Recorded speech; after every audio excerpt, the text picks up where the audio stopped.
L'art de la simplicité par Dominique Leroux. En lisant ce résumé, vous découvrirez comment il est possible de vivre plus simplement en procédant par étapes et accéder à la spiritualité.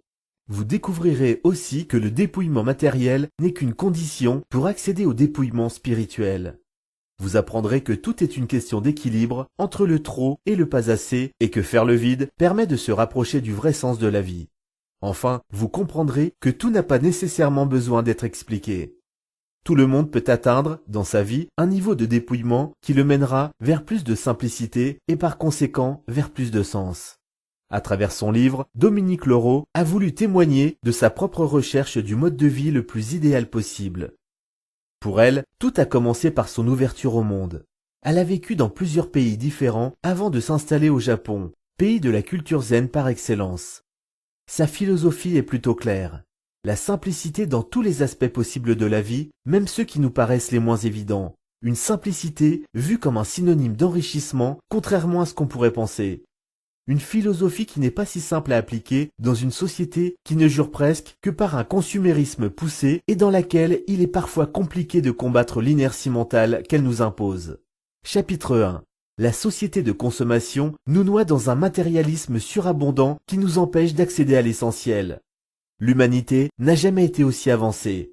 Nous possédons tout, nous possédons trop. Nous vivons dans une société où posséder est un signe extérieur de richesse. On nous fait croire qu'il faut posséder des choses, objets, maisons, voitures, jusqu'aux gens qu'il faut consommer pour exister, pour se démarquer des autres, pour être unique, pour montrer qu'on a réussi, pour vivre tout simplement. Certains se sentent même rassurés à l'idée de posséder des choses, à l'idée de consommer.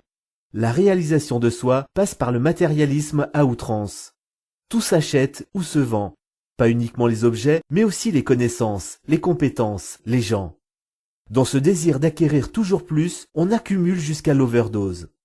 On accumule et on s'attache aux choses, même cassées, même inutiles, même démodées. Qui n'a jamais pensé « on ne va pas le jeter, on ne sait jamais, ça peut servir ».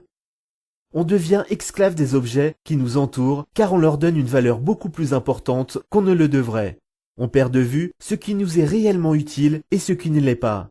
On garde tout, au cas où, comme une sorte de gloire du passé, comme si les objets nous aidaient à nous définir et nous rappeler qui nous sommes.